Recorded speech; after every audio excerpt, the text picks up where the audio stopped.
fairly many other squads decided, you know what, you guys are right, this is a smart adaptation. SKT bringing, once again, a new look into this draft.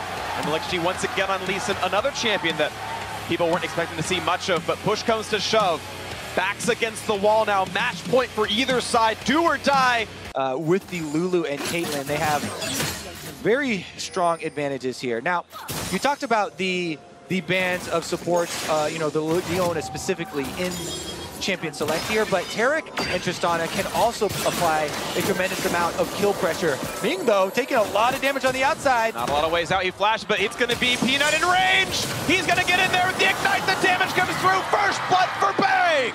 We said one of the only things that they would fear would be Rock's Peanut. Theoretical maximum damage output for a backline of Corki Trist, definitely higher. But topside, we actually have some action brewing. Okay, Letme can get the taunt. He's not going to go for it. He's running out of health instead. So just Mlxg gives him a shield. They called that Jarvan and Galio were on the way. Suddenly this could be a 3 versus 2. And Huni, looking to go continually forward, wants to find the CC. Instead, they will find alone time with this turret, though.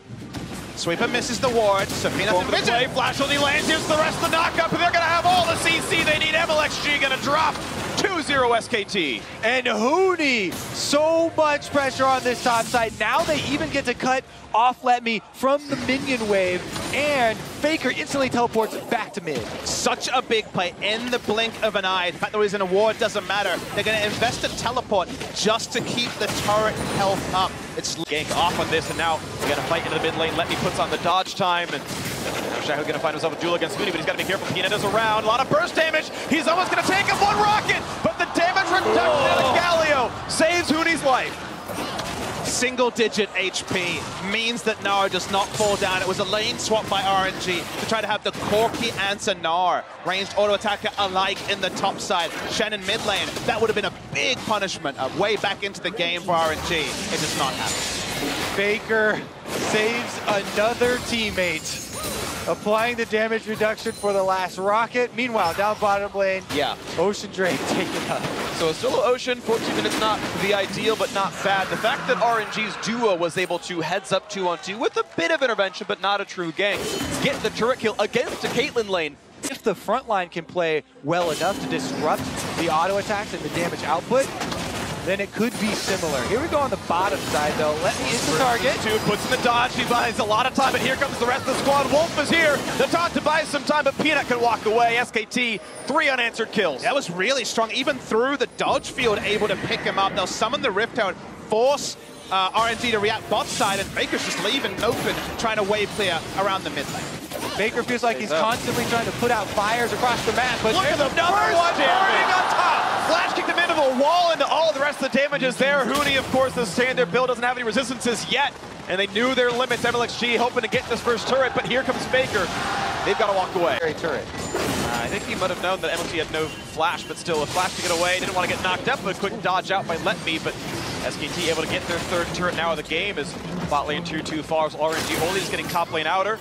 Being able to run back, we've got a Lulu near him, put some damage on towards Uzi. With not a lot of durability, honestly. He can be cut down in a fight now, looking at the next shot towards Bank. Good damage up, but here Xiaohu getting him down, almost! The barrier, the wild growth, both keep him alive. 2 really big cooldowns there, and the pressure mounting for RNG as they collapse around mid lane. Will Peanut be left alone? He is, but he dodges a stun. It means he's able to walk away. That could have been a dive if not for the quick fingers and the juke away. Still 3-4 in turrets. The lead is SKT. Luckily for them, Ocean Drake not the most benefits on this stage of the game. Sure.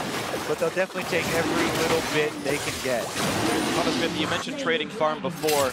To narrow in on that topic, you actually look at who's having gold leads in both these. You know, if free-firing Corki and Tristana with Infinity Edges are left alone, then they can take their toll. The attempt, the flash, and Huni gets which way to go away. And that's not going to get the kickback, but here comes the package. This could be the fight that seals it all. Here they go into the front line. Huni transforms, but will he be knocked down? No. He's going to stay alive. 5v5 still available on both sides here. No one dies. More tools used by RNG. They teleported in. Couldn't find a fight win. Huni can teleport back in, but he will be exhausted on the Mininar.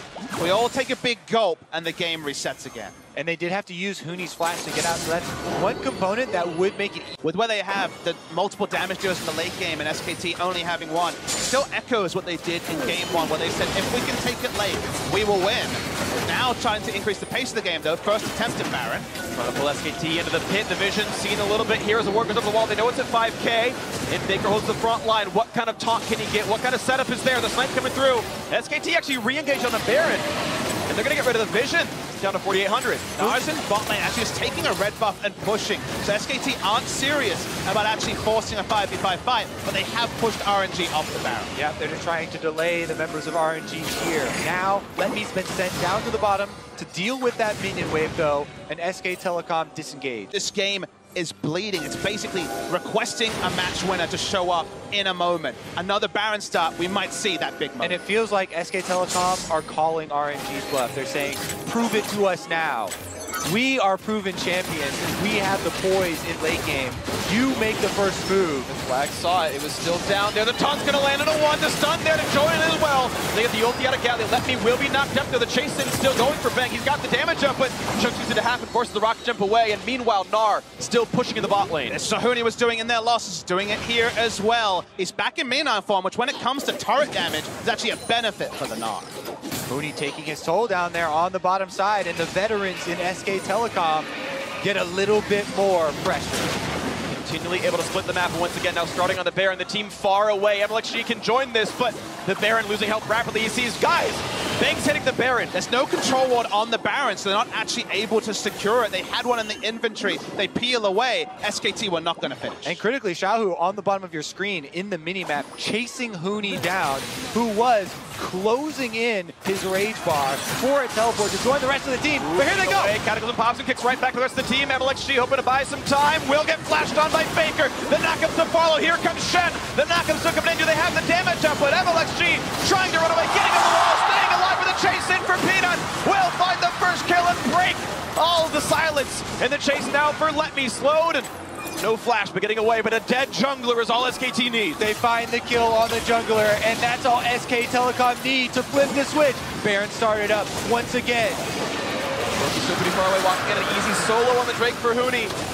Baron losing more and more with health. 8,000 health left. You can see a quick blink in. Uzi nearby. Bang hitting the shots in. Down to 4,000. Letme in the front line. Here's the TP in for Huni. And a trap gets Uzi too low. Royal never gonna forfeit the Baron. The spike comes through, and now it might be too late for Xiaohu. Flashing away, hitting the blue for a bit of move speed, but his health bar's running low, and Faker will shut him down. SKT was so reliable on the defense that RNG got angsty. They thought something had to give. It was SKT that were actually able to pick up the important pick, the one time they actually had control over the Baron area. Nerves of steel for SK Telecom, and it pays off with a jungle pick into Baron buff and opening up the RNG base. 35 seconds till Xiaohu is back. This should be an easy push at the very start. So the question is, what do they go for? Is it inhibitor and more or inhibitor and back? And they look to be positioning a bit forward here, but they will cease at this point, take the win that they can get, and let the respawns happen. A lot of Baron buff duration. They have a backup win condition spawning in the Elder Dragon. They picked up 3 stacks on that as well. It was all they needed. Now they roll in with the long-range Caitlyn, trying to take a second inhibitor turret.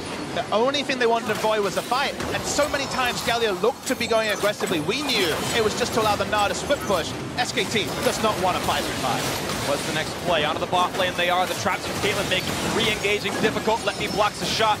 And the siege can continue. Huni walking up, the rest of the team doing the similar. Cannon shoots away at this turret. Say what you want about the nerf DPS of Caitlyn in team fights, but her tower siege is still premier here.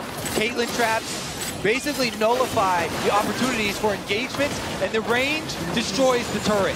With the turret gone, that means there's no engage to be had for RNG. As we back off of this one, a nice knockback means there's no taunt on Uzi. Look at the next one is Xiaohu, who actually cleanses away with the QSS. The inhibitor is gone, and now there should no longer be a fight that RNG wants. SKT able to get the clean second inhibitor take with the siege. And we also come back to drop. We said Mlxg is on the Lee Sin. They do not have true engage on this team. With Mlxg's flash down, It's bottom lane at the Nexus turrets. It does allow Gold to keep flooding in. Uziana lead currently over Bang on this one, but the siege continues. The overall team goal, of course, much higher for the South Koreans, looking for top lane tier 2 now. Faker able to tank up these shots so easily. Even if the theoretical damage is higher, Faker's real tankiness just the highest in this game. It's never going to get access to the Caitlyn. It can't walk up and actually stop the turrets going down. Faker, maybe he's taking damage. It's hard to tell at this point. can take 3 turret shots for just a Lulu shield. And it gets harder from there when you have block it, redemption, and everything else. Bang again, putting some shots down, gets a couple hundred health off of Letme. Maybe it's worth just trying to kill Gnar quickly, but even that's so difficult right now with Randuin's complete. Turret's falling low. Faker pushed away, but yeah, the shot's still coming in. The turret's tanked up, and this will be turret number 8 for SK Telekom T1. They've doubled the score of RNG in that regard. Coming through from the minions pushing in, but otherwise they're just basically watching, hoping for a miracle from this man, from Mlxg. He's found out the Warthog sways. There's a lot of shots come out from Bang though as well, and Ming's at 2/3 health. Red buff goes once again, 2 in a row to Bang, stolen away from RNG's jungle, and well, there's an Elder Dragon waiting on the other side of this wall. It looks like there is no chance for RNG to stop this. They will get mid-control for a moment and not much more. A 4-stack Elder Dragon going to SKT. He has to respect Faker's fight comes in. Huni goes for the Mega Gnar! The triple stun! Here's the follow-through! It's gonna be 2 already! And into the back lane goes Letme. Cannot kill off Wolf though as the Chinese members are falling left and right. Uzi on the run. Peanut here to follow soon. Jumps forward, finds the dunk to flash away, but it's a 3v5. Can you win this fight and make it down to 2? This could be the death now. Uzi trying to kite from Huni. Oh. It's not gonna happen. That's 4. That's gonna be 5. That's the ace. And the legend of SK Telekom will not die today. I've been told they're mortal, but they are not going to die today. A 12,000 gold lead, the team fight when they need it. SKT, masters of control, will take down the Nexus, will take down RNG, and are headed to their 4th World Championship final. You never profess the death of SKT at Worlds until you see it in front of your eyes. Najin Shield went up 2-1 against them in 2013. Rox Tigers went up 2-1 last year. Your paths in the early game, he was doing a level 2 roam top in one of the games to help out Huni, but it takes 2 to tango. It takes 2 to play that game. Huni has to carry. Faker is also helping a lot from the Galio. I think it's so impressive that Faker, while often up in CS, is able to roam constantly, is able to threaten the side lanes, and